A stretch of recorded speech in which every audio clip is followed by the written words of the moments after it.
Hey guys, how's it going? Just wanted to pop on real quick and say hello.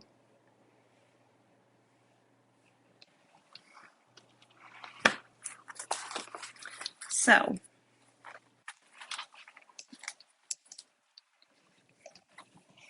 sorry, I was getting situated.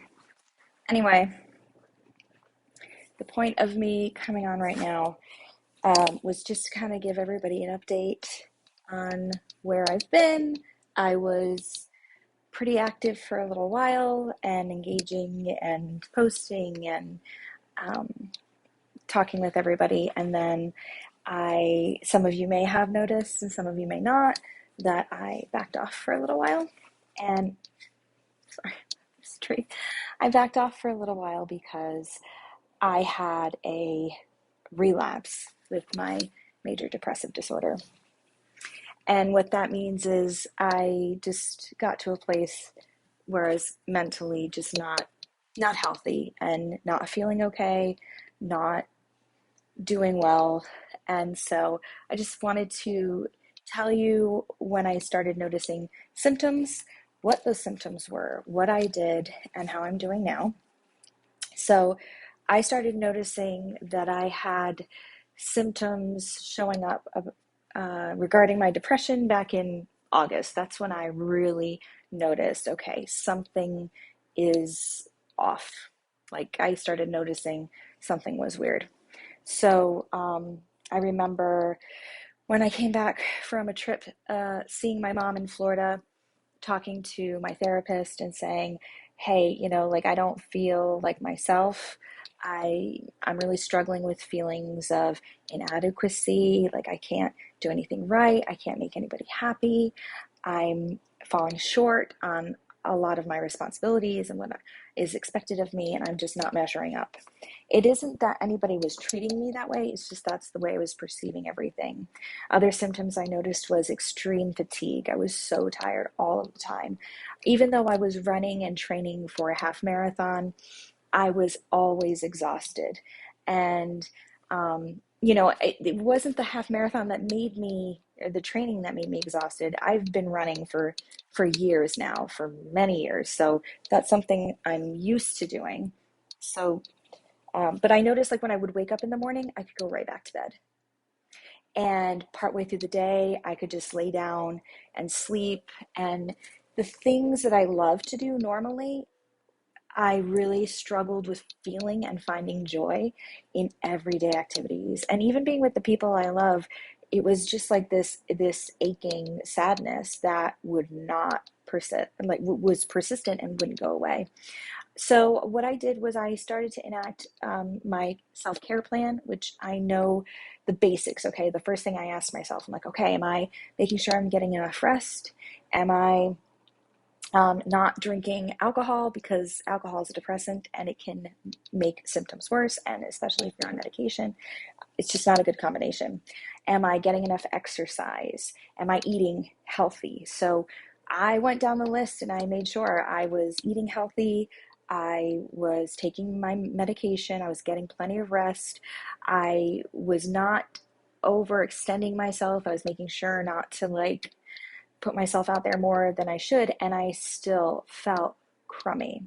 And I finally spoke to my medications doctor, and she's been fantastic. And when I started talking to her, I just started crying because I said, I literally have pain right here, like in my chest. It hurts and it won't go away. It's just this like aching. And that's something else with depression. Some people, not only do you have symptoms of lethargy or feelings of sadness and hopelessness or random crying, but often physical pain can accompany um, when you have a depressive episode.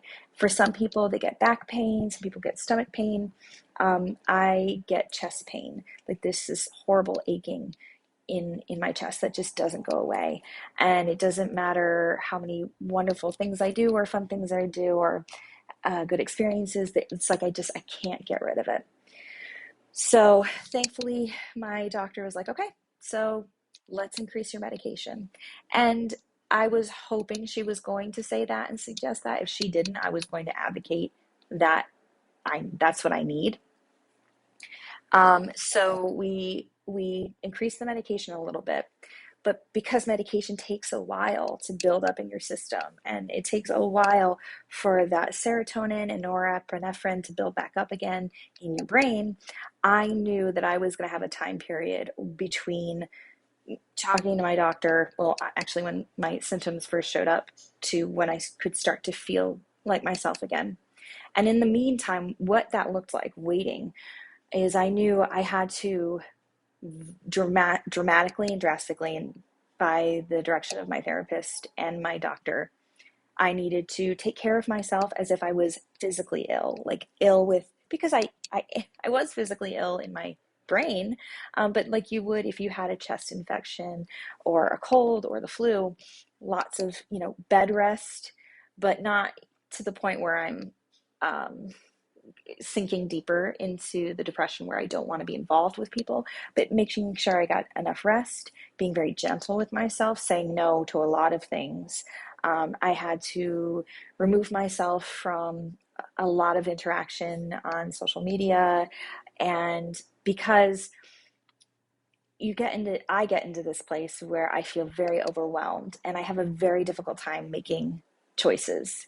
And especially if you're going through a depressive episode, don't make any major life decisions. Don't make any choices that are not major. Just focus on getting yourself up, taking your medication, feeding yourself. And it's like triage. You just have to really focus on taking care of getting yourself healthy again.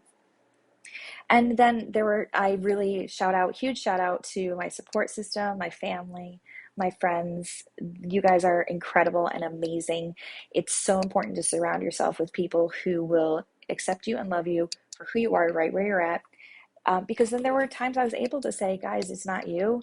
I'm super sad today and I'm feeling really depressed. And sometimes I would just cry. I would cry for no reason. But also, depression impacts your cognition. What's your cognition? That's like being able to, if your short-term memory is working, being able to form words, even like spell things, do simple math. My depression had gotten so bad that I couldn't make simple decisions. It was very, very difficult. And if I did make a decision, I felt like it was the wrong decision. I didn't trust myself. I didn't trust my decisions. I felt very insecure with all of the things I was trying to navigate. And so that is a really good time to surround yourself with people who can protect you and look out for you and make sure that when you're vulnerable like that, you have time to recover.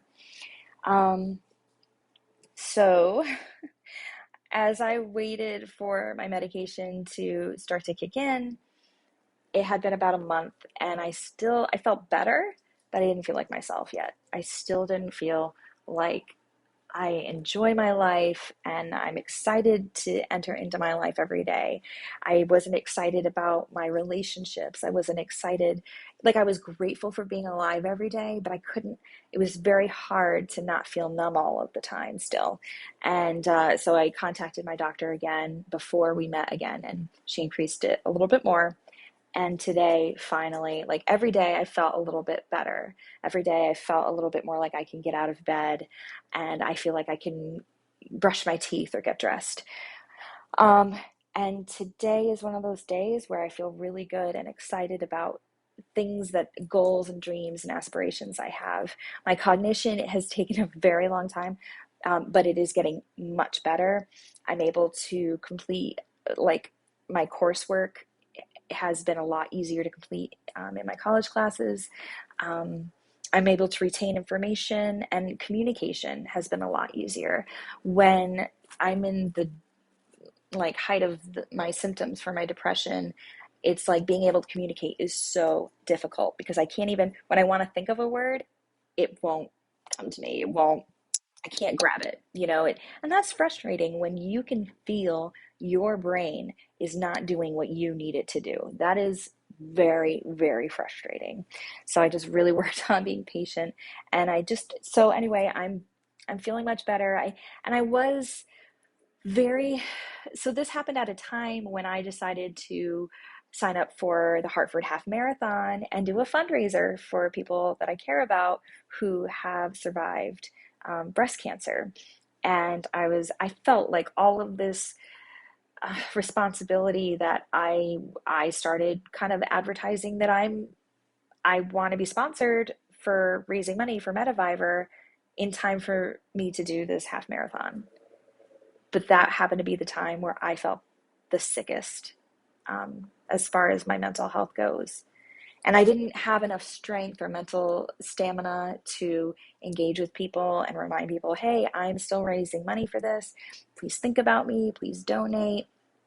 I just did not have that fortitude in me to do. And then it got to the point where I was like, oh, I don't even know how to let people know I'm still doing it. And I felt guilty and I felt bad. I'm like, what a horrible friend. What a crappy person and thing to do. You're trying to raise money for this for breast cancer research and you haven't even shown up or stuck to your commitment.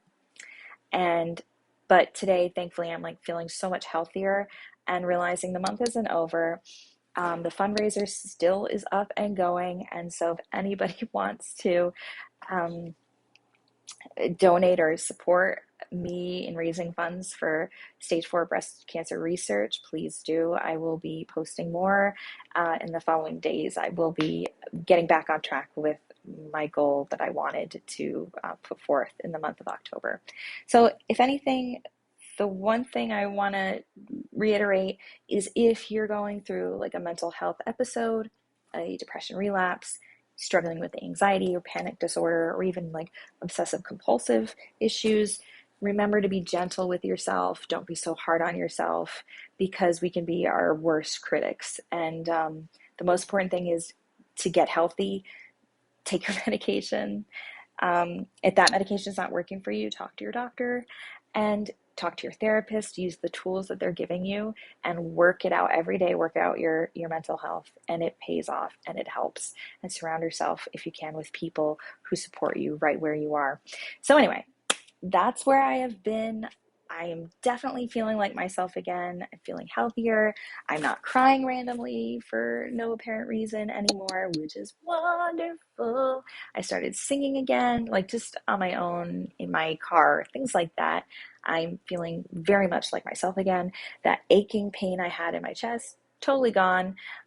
So just wanted to update everybody on where I have been, and that even if you set a goal and you feel like you failed and you're like, well, I can't even pick that goal back up again and try again because I didn't show up like I should have. Well, I'm challenging myself to do it anyway. I'm going to try to show up anyway and raise those funds for Mediviver like I wanted to. And I just encourage you and invite you to do the same if you for yourself. Don't give up on your goals and your dreams and the things you feel passionate about and excited about just because especially when you're struggling. Don't feel like you've messed up so much that you can't try again. Because one thing I have absolutely learned in my journey and in my life with living with depression and anxiety is you can always try again. And that's like where the strength is being willing to get up and keep going and try again. All right. I love you guys. Thank you so much for popping in and checking in and seeing how I've been doing. And I will be in touch. Hopefully we'll start morning coffees again because like I miss doing that. All right. Bye guys. Mwah.